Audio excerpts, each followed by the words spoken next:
हाय today हम लोग कोशिश करेंगे इलेक्ट्रिक फील्ड लाइंस को समझने की. So basically N electric field lines is a curve drawn in a three dimension in such a way that the tangent at each point on the given curve will give you the direction of electric field. क्या मतलब हुआ इस बात का? Let's say three dimension में कोई भी एक कर्व गिवन है आपको. If you draw a curve, let's say in a three dimension way, and let's say you try to take a point on that given curve, and if you draw a tangent on this curve, right?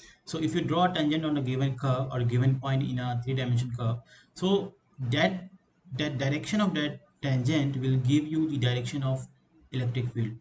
अगर आप यहाँ पे tangent draw करते हैं तो आपको electric field की direction इस डायरेक्शन में मिलेगी. अगर आप यहाँ पे टेंजेंट ड्रॉ करते हैं तो इलेक्ट्रिक फील्ड की डायरेक्शन इस डायरेक्शन में मिलेगी. सो the electric field line is a curve drawn in a three dimension. एक थ्री डायमेंशन में अगर आप कोई इलेक्ट्रिक फील्ड लाइन्स का ड्रॉन करते हैं इस तरह से कि अगर उस कर्व के किसी भी एक पॉइंट पे अगर आप टेंजेंट ड्रॉ कर पाते हैं तो उस टेंजेंट का जो डायरेक्शन होगा वही डायरेक्शन ऑफ इलेक्ट्रिक फील्ड को बताएगा. ठीक है, ये तो थी डिफिनेशन. इसके कुछ इंपॉर्टेंट पॉइंट्स हैं जो हम लोग समझने की कोशिश करते हैं. नंबर टू, इसको हम इस तरह से भी डिफाइन कर सकते हैं कि जो इलेक्ट्रिक फील्ड लाइंस हैं वो एक कंटिन्यूअस कर्व है. लाइक ये ब्रेक नहीं हो सकता है. It's a continuous curve. So the electric field lines are a continuous curve in a electric field. एक इलेक्ट्रिक फील्ड्स में जो इलेक्ट्रिक फील्ड की लाइंस हैं वो एक कंटिन्यूअस कर्व है.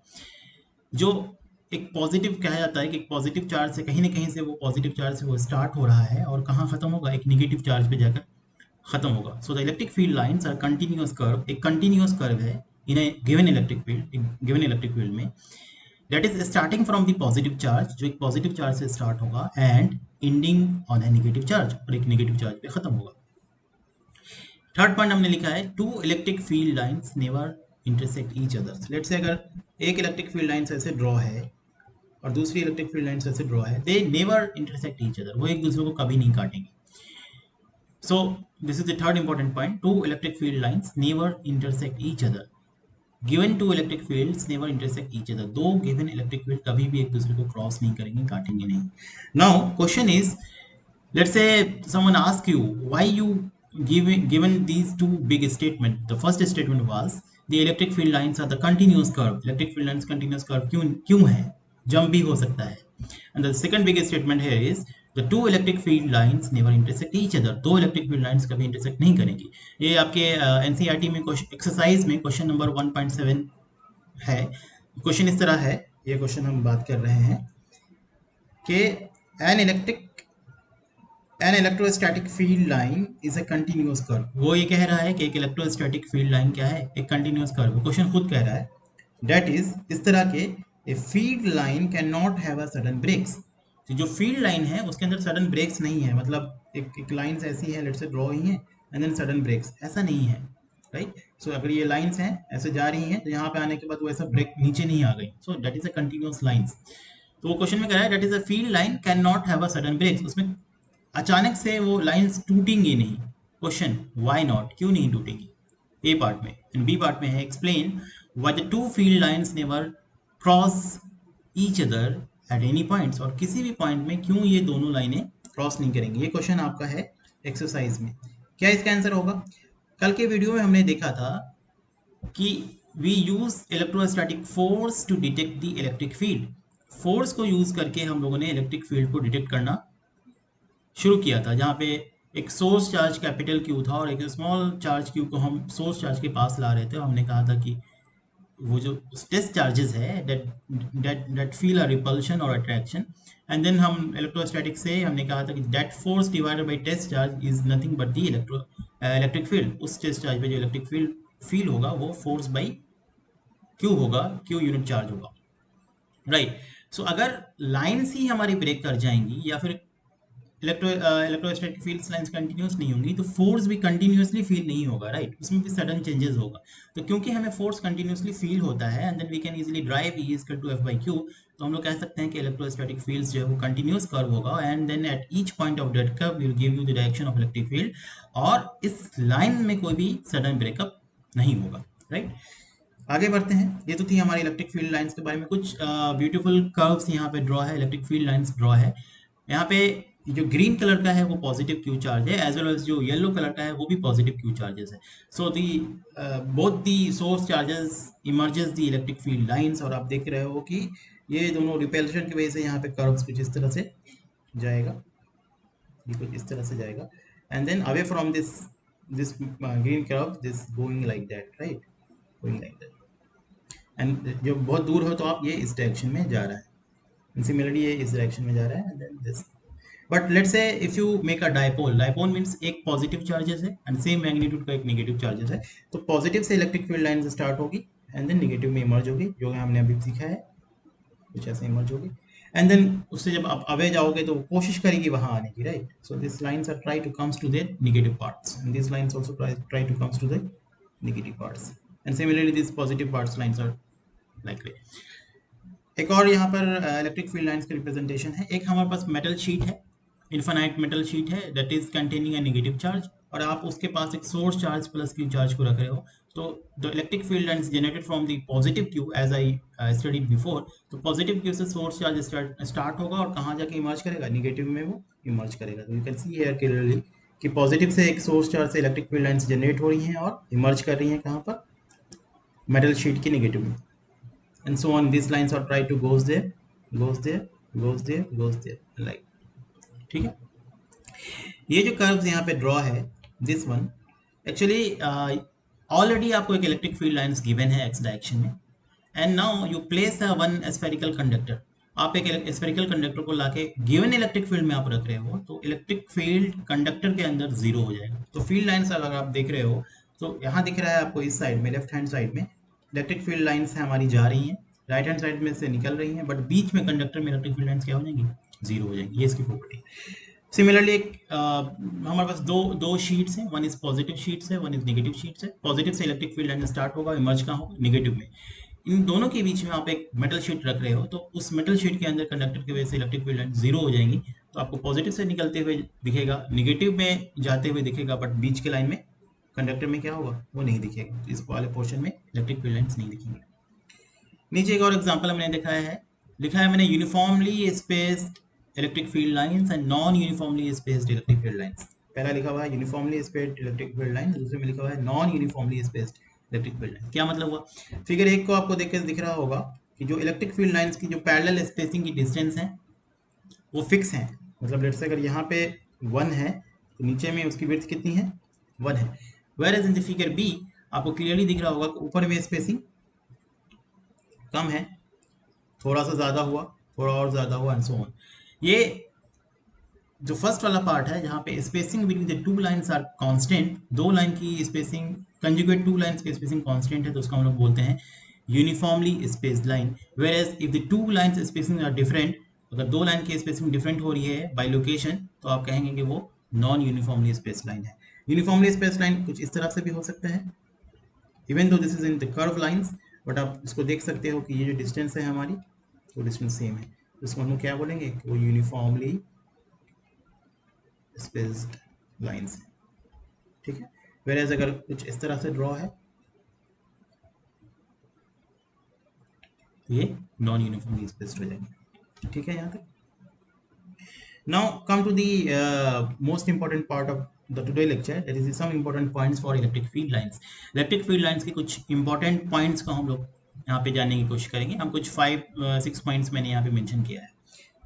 The first point that is mentioned here is vectors pointing along the direction of electric field with their lengths. I highlighted the lines here. The what is vector pointing along the electric field, along the direction of the electric field with their length, mark this word, with their lengths proportional to the strength of the field at each points. क्या मतलब हुआ, यहाँ पे मैंने एक नीचे एक figure आपके एनसीईआरटी की बुक से लिया है. एक सोर्स चार्ज यहाँ पे ब्लू कलर का प्लस क्यू आपको दिख रहा होगा, this one, and they emerges the electric field lines, right. So कल की क्लास से हमने देखा था electric field is nothing but is some I just wrote here this kq by r square into let's say unit vector. ये हमने कल हमें मिला था. तो आपको यहाँ पे दिख रहा होगा कि this electric field line is inversely proportional to distance r का स्क्वायर. r जितना बढ़ेगा इलेक्ट्रिक फील्ड लाइंस की स्ट्रेंथ हमारी प्रोपोर्शनली कम हो जाएगी, स्क्वायर की प्रोपोर्शनली कम हो जाएगी। तो यहाँ पे हमने सेम लिया, लेट्स से हमारा एक पॉइंट है नियर टू दिस सोर्स है, ये आर हो गया हमारा, राइट। तो अब नियर, ये जो आर है अभी हमारा नियर टू दिस सोर्स है, तो आप देख पा रहे होंगे कि इलेक्ट्रिक फील्ड लाइंस की जो वेक्टर्स हैं, ये वेक्टर्स हैं, और इसका जो लेंथ है वो ये बताता है कि ये फील्ड कितनी स्ट्रांग है, यहाँ पर फील्ड कितनी स्ट्रांग है। लेट्स से अब आप यहाँ पहुंचे, डिस्टेंस आपने बढ़ा दिया, इस फॉर्मूला के लिहाज से क्या होना चाहिए, इलेक्ट्रिक फील्ड लाइंस घट जानी चाहिए, क्योंकि ये इन्वर्सली प्रोपोर्शनल टू 1/r² है। आर जितना बढ़ाओगे ई हमारा उतना घटेगा। जैसे ही आप डिस्टेंस बढ़ा रहे हो तो देखो आप इलेक्ट्रिक फील्ड लाइंस को कम होना चाहिए, तो वही ये कह रहा है कि ये वेक्टर का लेंथ है, पहले ये वेक्टर का लेंथ इतना बड़ा था, अभी ये वेक्टर का लेंथ क्या हो गया, छोटा हो गया। Now if you move on, थोड़ा और दूर जाओ आप, तो वेक्टर का लेंथ और क्या हो जाएगा, और छोटा हो जाएगा वेक्टर का length. So this is a 3D view, ये वेक्टर का लेंथ हमारा छोटा हो जाएगा, और दूर जाओगे तो वेक्टर का लेंथ और छोटा हो जाएगा। तो यही बोल रहा है कि vectors pointing along the direction of electric field. जो वेक्टर का जो एरो है, पहला लाइन का पहला मतलब ये होगा कि जो वेक्टर्स का जो एरो है वो इलेक्ट्रिक फील्ड लाइंस के डायरेक्शन को बताएगा। तो ये इलेक्ट्रिक फील्ड लाइंस का डायरेक्शन, ये एरो इधर जा रहा है, इलेक्ट्रिक फील्ड लाइंस का डायरेक्शन इधर होगी। तुम सोर्स चार्ज के, आप सोर्स के चार्ज के जितने पास आते जाओगे, ये वेक्टर का लेंथ हमारा उतना बड़ा होता जाएगा। इसलिए आप देख पा रहे होगा, अगर आप ये वाला रेडियस कंसीडर करोगे, let's say if you consider this radius, तो वेक्टर लाइंस की एरोज बड़ी हैं। अब इस वाले एरियोज में जाओगे तो वेक्टर लाइंस की एरोज हमारी क्या है, छोटी होती जा रही हैं। और ऊपर जाओगे रेडियस, क्योंकि आप रेडियस बढ़ा रहे हो सोर्स चार्ज से, तो E is inversely proportional to R square. R जैसे जैसे बढ़ेगा वेक्टर लाइन की लेंथ हमारी छोटी होती जाएगी, दैट मीन्स स्ट्रेंथ जो है हमारी इलेक्ट्रिक फील्ड की वो छोटी होती जाएगी, right. Now comes to the point number 2, the relative closeness of a field indicates the relative strength of the electric field। क्या मतलब हुआ, लेट्स से अगर ये सेम क्वेश्चन लेते हैं, ये प्लस सोर्स चार्ज है, अगर ये लाइंस बहुत ज़्यादा है, अगर ये लाइंस बहुत ज़्यादा क्लोज स्पेस क्लोज्ड है, स्पेस क्लोज्ड है, बहुत सारी घनी लाइंस हैं, स्पेस क्लोज्ड है, तो ये बताएगा, ये इंडिकेट करेगा कि जो इलेक्ट्रिक फील्ड की स्ट्रेंथ है वो बहुत ज़्यादा उस पॉइंट पे है, बहुत ज़्यादा स्ट्रेंथ है उस पॉइंट पे। लेट्स से किसी पॉइंट पे इलेक्ट्रिक फील्ड इतनी घनी नहीं है, बहुत कम कम है, फॉर एग्जांपल कम लाइंस में दिख रही है, वो ये बताएगा कि इलेक्ट्रिक फील्ड लाइंस की स्ट्रेंथ उस पॉइंट पे क्या है, कम है। तो ये जो लाइन है उसका यही मतलब है, the relative closeness of a field lines indicates the relative strength of the electric field at a different point. So जितना ज़्यादा घनी लाइंस होंगी, that gives you the idea or indicates the strength of the electric field at a given location or given points. So in the next line, I had already mentioned the crowded lines represent strong fields regions, while distant field lines correspond to a weak field। crowded lines, घनी lines आपको ये बताएगा कि वो strong field regions हैं, while distant field lines, दूर बटी बटी फील्ड लाइंस हैं, तो ये बताएगा कि जो फील्ड है, इलेक्ट्रोस्टैटिक फील्ड है, जो स्ट्रेंथ है उसकी वो वीक है, कमजोर है। ठीक है, ये था हमारा पॉइंट नंबर 2। सो इस स्टेटमेंट को आपके एनसीईआरटी में एक डायग्राम से समझाने की कोशिश किया है, और बेसिकली वो डायग्राम आपको दो इन्फॉर्मेशन देता है। The first information about the solid angle. Solid angle एक 3 डायमेंशन एंगल है। लेट्स से इसको आप बेस्ट तरीके से समझने के लिए ऐसे समझ सकते हो, आपने आइसक्रीम खाया होगा, जो आइसक्रीम की कोन्स होती हैं, लेट्स से वो इसका जो नीचे वाला पार्ट है, जो कॉनिकल पार्ट है, यहाँ पे वो लेट्स से वहाँ पे चार्ज क्यू रखा हुआ है, सोर्स चार्ज रखा हुआ है, और वो कोन्स की बॉडी इस तरह से जाती है, एंड देन लाइक वो बड़ी होती जाती है, राइट। आप कोन्स का ऊपर वाला हिस्सा का एरिया देखोगे तो थोड़ा बड़ा होता है, बीच वाला एरिया देखोगे तो जो सर्कल बनेगा वो थोड़ा छोटा बनेगा, उससे थोड़ा और नीचे आओगे तो सर्कल छोटा बनेगा। वो एरिया को यहाँ पे हमने P1 P2 बताया। मान लो ये P2 आपका जो एरिया है वो टॉप सरफेस का एरिया है, जो बड़ा है πr²। थोड़ा नीचे आए, बीच सेंटर से थोड़ा नीचे आए, तो यहाँ पे P2 एरिया दिख रहा है, ये P2 एरिया है, ये P1 एरिया है। तो आप देख पा रहे हो, अब कोन के नीचे वाले हिस्से में जैसे आते जाओगे वो आपका कोन छोटा होता जाता है, मतलब पतला होता जाता है, दैट मीन्स उसका एरिया कम होता जा रहा है। तो जो भी एरिया है उस नीचे वाले हिस्से से वो कुछ डिस्टेंस पे है, मान लेते हैं वो ए डिस्टेंस पे है, और वो अपना एक एरिया बना रहा है, राइट। तो उस एरिया से जो कोन की बॉडी है वो ज्वाइंट होते हुए सेंटर पे पहुंची है, तो वो एरिया डिवाइडेड बाय इस लेंथ का स्क्वायर कर देंगे तो वो एक एंगल बनाएगा, उस एंगल को हम लोग बोलते हैं सोलर एंगल। तो दैट एरिया डिवाइडेड बाय उसका जो लेंथ है, तो एरिया डिवाइडेड बाय r² कर देंगे, उसी को बोलते हैं सॉलिड एंगल, जिसको हम लोग ओमेगा से डिफाइन करते हैं। तो एरिया से सॉलिड एंगल कैसे लिखेंगे, जो एरिया है हमारा डिवाइडेड बाई उस जो लेंथ है जो उस एरिया को सेपरेट करता है, लेट से वो आर है, उसका स्क्वायर कर देंगे तो उसको हम लोग बोलेंगे वो क्या है हमारा, वो सॉलिड एंगल है। So the area divided by length का square is given you this solid angle. तो वो सॉलिड एंगल बेसिकली सबके लिए सेम होगा। सो आर बढ़ाओगे तो एरिया भी हमारा उसके करस्पॉन्डिंग जो एरिया होगा that area divided by R का square you give you solid angle. अब इसका इस बात से क्या लेना देना है, इलेक्ट्रिक फील्ड से क्या लेना देना है, तो सेम एग्जांपल लेते हैं। यहाँ पे एक सोर्स चार्ज है और वो सोर्स चार्ज हमारा इलेक्ट्रिक फील्ड लाइन 3 डायमेंशन में निकाल रहा है। नाउ जो P1 कलर का यहाँ पे आपको दिख रहा है, आप यहाँ पे देख पाओगे वो P1 कलर का एरिया जो आपके सेंटर से नीचे वाला एरिया है कोन का, वो इतने सारे फील्ड लाइंस को ले रहा है अपने अंदर। ये सारे फील्ड लाइंस को अपने अंदर ले रहा है, ये सारे फील्ड लाइंस को अपने अंदर ले रहा है, राइट। ये कितने डिस्टेंस पे है, लेट्स से ये R1 डिस्टेंस पे है। अब आप R2 डिस्टेंस पे जाओगे तो आपको अगर ये सारे फील्ड लाइंस को अंदर लेना है, सारे स्ट्रेंथ सेम स्ट्रेंथ को मेजर करना है, तो आपको एरिया भी क्या करना पड़ेगा, अपने आप बड़ा करना पड़ेगा, एरिया को बड़ा करना पड़ेगा। अगर आप सेम एरिया बनाओगे, इफ यू ड्रॉ जितना बड़ा एरिया यहाँ पे था, यहाँ पे उतना ही बड़ा एरिया बनाओगे, तो जो बहुत सारी फील्ड लाइंस जो पहले उससे क्रॉस कर रही थी, बहुत सारी फील्ड लाइंस जो उससे पहले क्रॉस कर रही थी, यहाँ से क्रॉस कर रही थी, जो मान लो मैं ड्रॉ करके दिखाता हूँ, ये जो इस एरिया से क्रॉस कर रही थी, वो अब जो सेम एरिया मैंने आर डिस्टेंस बढ़ा के बनाया वो एरिया से क्रॉस नहीं करेगी। नहीं भी करना चाहिए, क्योंकि हम बार बार पढ़े हैं E is inversely proportional to R square. Radius बढ़ाओगे तो स्ट्रेंथ कम हो जाएगी, इसलिए अगर आप सेम एरिया को लेके ऊपर बढ़ोगे और रेडियस बढ़ा रहे हो, जो फील्ड लाइंस हैं वो डाइवर्ज हो रही हैं यहाँ पर, तो उस गिवन एरिया से पास नहीं करेंगे। लेकिन अगर आप एरिया को बड़ा कर दो, अगर आप एरिया को बड़ा कर दो सेम स्ट्रेंथ लाइन को कवर करने के लिए, सेम स्ट्रेंथ लाइन को कवर करने के लिए, तो आप कह सकते हो कि सेम स्ट्रेंथ लाइन हमारा कवर हो जाएगा।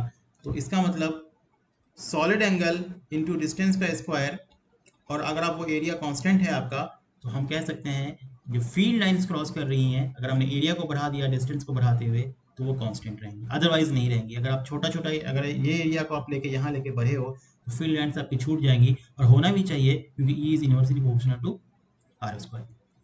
ठीक है, तो we can think in terms of the field line density. Field line density का यहाँ पे ये मतलब है कि कितनी number of lines given area से क्रॉस कर रही है। तो P1 में आपको दिख रहा है कि सारी की सारी लाइंस हमारी क्रॉस कर रही है, तो जो फील्ड लाइन डेंसिटी है यहाँ पर वो P1 एरिया से क्रॉस कर रही है, वाइल P2 से क्रॉस करेगी सारी सारी की सारी फील्ड लाइंस। कब, जब आप उसके एरिया को बढ़ा दोगे। तो P2 यहाँ पर हमारा क्या है, हायर है P1 से, और R2 हमारा भी हायर है R1 से।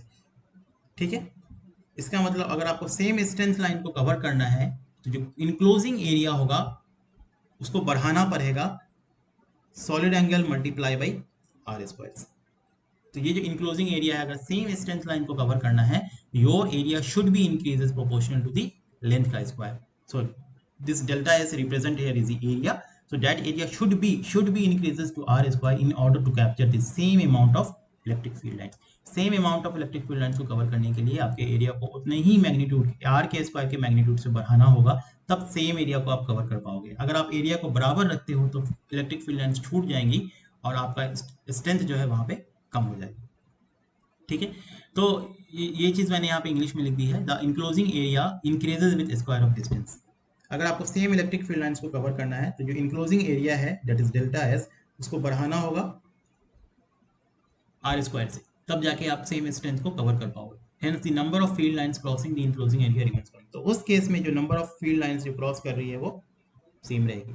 तो हमने सीखा अभी तक जो सॉलिड एंगल है वो क्या है, delta S by R square. So delta S क्या होगा, R square into solid angle.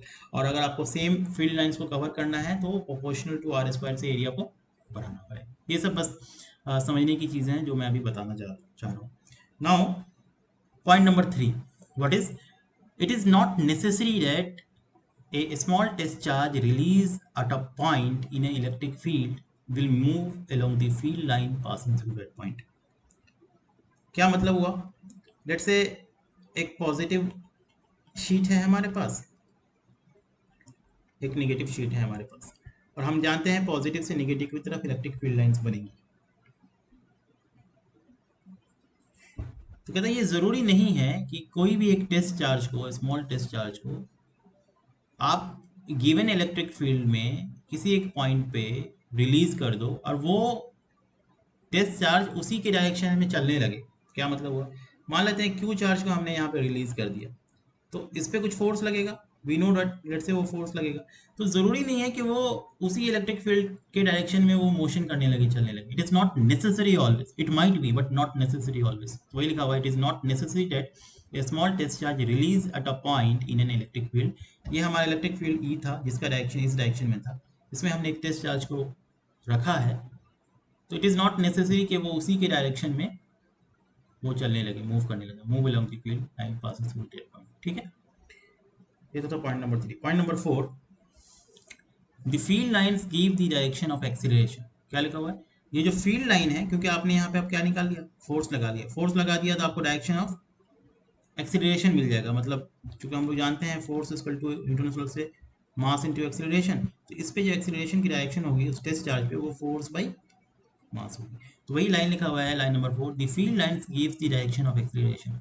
जो फील्ड लाइंस है, इलेक्ट्रिक फील्ड लाइंस है, वो आपको एक्सेलरेशन की डायरेक्शन बताएगा, but they do not essentially give the direction of motion of charge. But जरूरी नहीं है, जैसा मैंने पिछले पॉइंट में कहा, कि वो चार्ज उसी डायरेक्शन में चलने लगे। It is not necessary, might be वो उसका डायरेक्शन पैराबोलिक हो जाए, कुछ और हो सकता है, और भी फोर्सेज लग रही हो, कुछ भी हो सकता है।